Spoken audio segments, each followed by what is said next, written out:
আপনি রাজ্য স্তর এবং ন্যাশনাল লেভেলের একজন অফিসিয়াল এবং আইএসএল এর আপনি একজন অফিসিয়াল, তো তারপরেও আপনি এই ভোটের ময়দানে কেন? এখান থেকে দাঁড়িয়ে যেটা আমি ছোট পরিসরে করতে পারি, এখানে যদি মানুষ আমাকে মেনে নেয়, মানুষ যদি অ্যাকসেপ্ট করে, তাহলে সেটা অনেক বড় আকারে করতে পারবো মানুষের জন্য। সেই জন্যই একটা মানুষের আমার একটা ব্যক্তিগত নীতি আদর্শ আছে, সেটা তৃণমূলের যে একটা দল, তার একটা রাজনৈতিক দল, সেই দলের নীতি আদর্শের সঙ্গে আমার নীতি আদর্শ নাও মিলতে পারে। তখন ব্যক্তিগতভাবে নওশাদ সিদ্দিকীর নীতি আদর্শ এবং ওনার যে ওয়েতে উনি কথাবার্তা বলেন, এবং আমার মনে হয় না বিরোধীরাও ওনাকে খারাপ বলতে পারবেন। তো প্রত্যেকটা মানুষের কাছে ওনার গ্রহণযোগ্যতা আছে। উনি কোনো সাম্প্রদায়িক কথাবার্তা বলেন না। উনি হিন্দুদের জন্য লড়াই করেন, উনি মুসলিমদের জন্য লড়াই করেন, উনি মানে দলিতদের জন্য লড়াই করেন, উনি আদিবাসী সম্প্রদায়ের জন্য উনি লড়াই করেন, উনি সবার জন্য কথা বলেন। উনি দেখবেন, উনি রিসেন্ট বলেছেন যে উনি শুধু মুসলিম সম্প্রদায়ের জন্য রাজনীতি করতে আসেননি। তো এটা একটা ভালো দিক রাজনীতিতে, বর্তমান রাজনীতিতে একটা। আমার মনে হয় খেলার মাঠ আর রাজনীতির মাঠ দুটো আলাদা। খেলার মাঠটা একটা আলাদা জায়গা, রাজনীতির মঞ্চটা সম্পূর্ণ আলাদা। এখানে তো কংগ্রেস এখানে ফ্যাক্টরটা নয় মিনাখাতে। আমরা আশা করছি এবার ত্রিমুখী লড়াই হবে মিনাখায়। দেখুন, লড়াই সবসময়, যে কোনো লড়াই কঠিনই হয়। কোনো লড়াই সহজ হয় না। লড়াই কঠিন থাকে এবং সেই কঠিন লড়াইকে জয় করতে হবে এবং জয় করার জন্যই আমরা নেমেছি। আপনি খেলার মাঠের মানুষ, যদি আপনার দল আইএসএফ ফাউল করে তাহলে আপনি কি করবেন? হ্যাঁ, দেখুন, আমি আবারও বলছি, অন্যায়ের প্রতিবাদ আমি করব। আমি অন্যায়, আমার দল বা আমার কর্মী যদি ভুল করে, সেটাও ভুল। বিধানসভা নির্বাচন একদম কয়েক সপ্তাহের মধ্যেই শুরু হয়ে যাবে, আর ঠিক সেই সময় আমরা উপস্থিত হয়েছি ভোটের আপডেট নিয়ে মিনাখা বিধানসভাতে, যেখানে আইএসএফের প্রার্থী, বাম সমর্থিত আইএসএফের প্রার্থী প্রতীক মণ্ডলের সঙ্গে আমরা কথা বলবো। প্রথমে আপনাকে স্বাগত জানাচ্ছি আমাদের চ্যানেলে। আমরা তো জানি যে আপনি রাজ্য স্তর এবং ন্যাশনাল লেভেলের একজন অফিসিয়াল এবং আইএসএল এর আপনি একজন অফিসিয়াল, তো তারপরেও আপনি এই ভোটের ময়দানে কেন?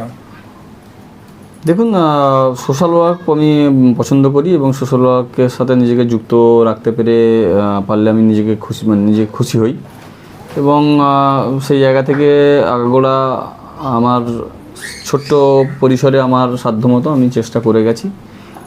সেখানে গিয়ে যখন এই প্ল্যাটফর্মটা আমি পেলাম বা আমার কাছে প্রস্তাব আসে, তো আমি তখন চিন্তা করে দেখলাম যে এখান থেকে দাঁড়িয়ে যেটা আমি ছোট পরিসরে করতে পারি, এখানে যদি মানুষ আমাকে মেনে নেয়, মানুষ যদি অ্যাকসেপ্ট করে, তাহলে সেটা অনেক বড় আকারে করতে পারবো মানুষের জন্য। সেই জন্যই। কিন্তু আপনি তো খেলার লোক, ছোটোবেলার থেকে আপনি খেলাধুলা ভালোবাসেন। মমতা ব্যানার্জি বলছে যে তার ট্যাগলাইন হলো খেলা হবে, তাহলে তৃণমূলে যোগদান করলে ভালো হতো না?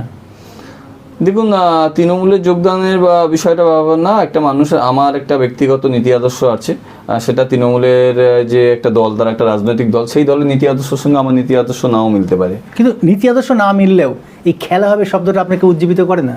দেখুন, খেলা হবে, খেলাটা রাজনীতিতে খেলা হয় না। রাজনীতিতে মানুষ একটা গণতান্ত্রিক উৎসব।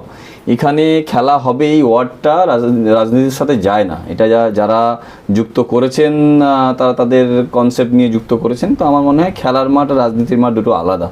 খেলার মাঠটা একটা আলাদা জায়গা, রাজনীতির মঞ্চটা সম্পূর্ণ আলাদা। এখানে মানুষ তাদের গণতান্ত্রিক অধিকারে, মানুষ তাদের গণতান্ত্রিক উৎসবে সামিল হয় এবং তারা যাকে মনে করে তারা নির্বাচিত করেন। তো এটার সঙ্গে খেলা হবে এই কথাটা আমি মনে করি না কোনো যুক্তিসঙ্গত আছে। কিন্তু এত রাজনৈতিক দল থাকতে আপনি আইএসএফে যোগদান করলেন।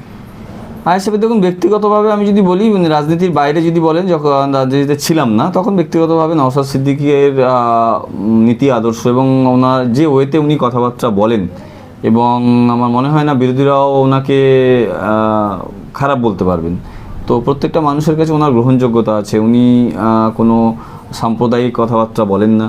উনি হিন্দুদের জন্য লড়াই করেন, উনি মুসলিমদের জন্য লড়াই করেন, উনি মানে দলিতদের জন্য লড়াই করেন, উনি আদিবাসী সম্প্রদায়ের জন্য উনি লড়াই করেন, উনি সবার জন্য কথা বলেন। উনি দেখবেন, উনি রিসেন্ট বলেছেন যে উনি শুধু মুসলিম সম্প্রদায়ের জন্য রাজনীতি করতে আসেননি। তো এটা একটা ভালো দিক রাজনীতিতে, বর্তমান রাজনীতিতে একটা ধর্মীয় মেরুকরণ চলছে। একটা দল যারা পশ্চিমবঙ্গে আছে, তারা সংখ্যালঘু সম্প্রদায়কে ভয় দেখাচ্ছে আর একটা দলের, যে ওরা আসলে সংখ্যালঘু সম্প্রদায় তাদের অত্যাচারিত হবে। আবার আরেকটা দল যারা সংখ্যাগুরু যারা আছে, তাদেরকে ভয় দেখাচ্ছে যে ওই দল থাকলে এরকম একটা জায়গা। সেখানে দাঁড়িয়ে বামফ্রন্টের সঙ্গে এবং নওশাদ সিদ্দিকীর যে সংযুক্ত মোর্চা, তারা ধর্ম নিয়ে রাজনীতি করছে না এবং তারা শিক্ষার জন্য লড়ছে, তারা চাকরির জন্য কথা বলছে।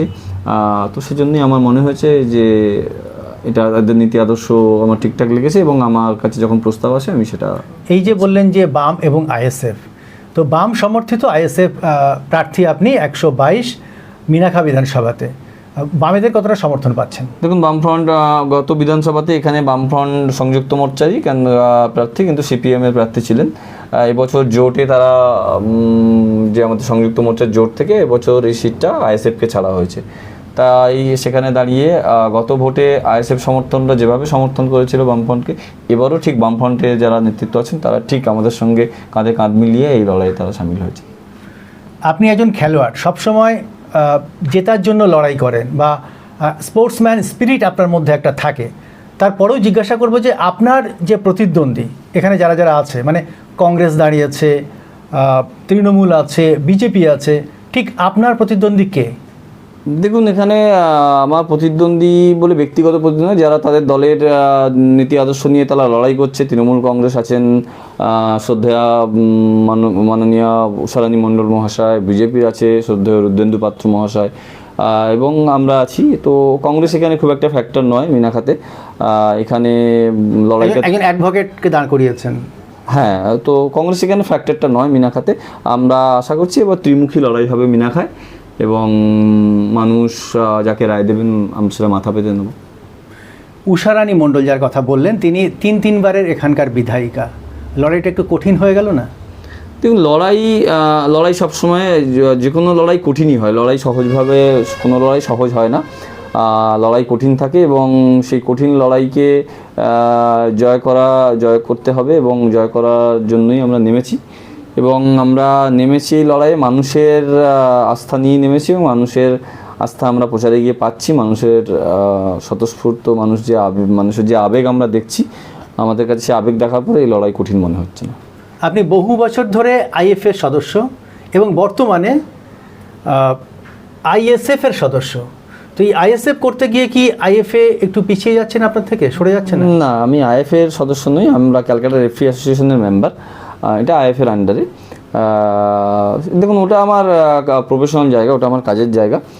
সেখানে ডিস্টেন্সের কিছু নেই। এখানে আমি একটা নতুন লড়াইয়ে নেমেছি এবং তারাও আমার পাশে আছে। লড়াই করবেন। এই লড়াইতে যদি জিতে যান তাহলে মিনাখা বিধানসভার মানুষদের জন্য কি করবেন? দেখুন, মিনাখা বিধানসভার সবচেয়ে বড় জিনিস আমি যেটা ফিল করেছি অ্যাজ এ মিনাখার বাসিন্দা, আজকে আইএসএফের ক্যান্ডিডেট নই, আমি অ্যাজ এ মিনাখার নাগরিক হিসাবে বলছি, বেশ কিছু নির্বাচনে আমরা পঞ্চায়েত নির্বাচনে আমরা দেখেছি মানুষের গণতান্ত্রিক অধিকারটা নেই, সেটা হরণ হয়ে গেছে। পঞ্চায়েত নির্বাচন দুটো পঞ্চায়েত নির্বাচনই হয়নি। তো আমরা প্রথমত আমাদের এটা চ্যালেঞ্জ সেই মানুষের গণতান্ত্রিক অধিকারটা ফিরিয়ে দেওয়ার। পঞ্চায়েত নির্বাচন হয়নি, এবার বিধানসভা নির্বাচনটা হবে। আপনি নির্বাচন কমিশনের উপরে সেই আস্থাটা পাচ্ছেন? দেখুন, বিগত বিধানসভা লোকসভাতেও সেই একই জিনিস আমরা দেখেছি, নির্বাচন হয়েছে কিন্তু নির্বাচনের নামে একটা প্রহসন মতোই হয়েছে। নির্বাচন কমিশন ঠিকভাবে কন্ট্রোল করতে পারেনি। এবারে আশাবাদী নির্বাচন কমিশন, আমরা আশা রাখতেই পারি এবং আশা রাখছি তাই তারা তাদের কাজটা সঠিকভাবে করবে। এবং আমরা যদি জিতে আসি, আপনার প্রশ্নের উত্তর, আমরা প্রথমে মিনাখাবাসীকে একটা গণতান্ত্রিক অধিকার তাদের প্রতিষ্ঠা করার সুযোগ যেটা ছিল আগে সেটা ফেরত দিতে চাই এবং সাথে মিনাখার একটা যে অশান্তির জায়গা তৈরি হয়েছে সেটাকে আমরা শান্তির জায়গা ফেরাতে চাই। সাথে আরও অনেকগুলো জিনিস মিনাখার মানুষের দাবি আছে। আমরা কদিন প্রচার করতে গিয়ে দেখেছি মিনাখা একটা অনেক বড় এরিয়া, এখানে মিনাখার হসপিটালটা দীর্ঘদিন ধরে সেই আমাদের যে ডিমান্ড সেই ডিমান্ড ফুলফিল করতে পারেনি। যারা আছেন তারা সেটাকে নিয়ে দেখেননি বা সেভাবে কাজ করেননি। এছাড়াও মিনাখাতে একটা ফায়ার ব্রিগেডের খুব প্রয়োজন, যেখানে বসিরহাট থেকে ফায়ার ব্রিগেড আসাটা খুবই কঠিন এবং আস্তে আস্তে খুবই সময় সাপেক্ষ এবং সেটা একটা দাবি আছে। দীর্ঘদিনের দাবি আছে আমাদের হাড়োয়ার সঙ্গে মিনাখার মাঝখানে বিদ্যাধরী নদী আছে, সেখানে এই দুটো জায়গার মাঝখানে একটা ব্রিজের আমাদের দীর্ঘদিনের দাবি। সেটা কখনোই কেউ সেটা নিয়ে কর্ণপাত করেননি এবং সেটা নিয়ে কাজ করেননি। এবং বিভিন্ন আমাদের হাড়োয়া থেকে মিনাখার সঙ্গে হাড়োয়ার যে 4টে অঞ্চলের যে রাস্তা, সেটাও খুবই দীর্ঘদিন ধরে আমরা দেখছি যে ওই রাস্তাটি কখনোই সঠিকভাবে কাজ করা হয়নি। তো তো সেটা নিয়ে এগুলো বিভিন্ন ধরনের মানুষের যে দাবিগুলো, এগুলো মূল দাবি, এবং আরও ছোটো ছোটো দাবি আছে মিনাখার। সেটা হচ্ছে আপনার যেমন আমরা দুর্নীতির বিরুদ্ধে মানুষের একটা দাবি আছে, দুর্নীতিটাকে সরাতে হবে মানে মিনাখা থেকে, এবং সাথে নারী সুরক্ষারও একটা ব্যাপার আমাদের কাছে আসছে যে পয়েন্টগুলো। তো এগুলো নিয়ে আমরা কাজ করব।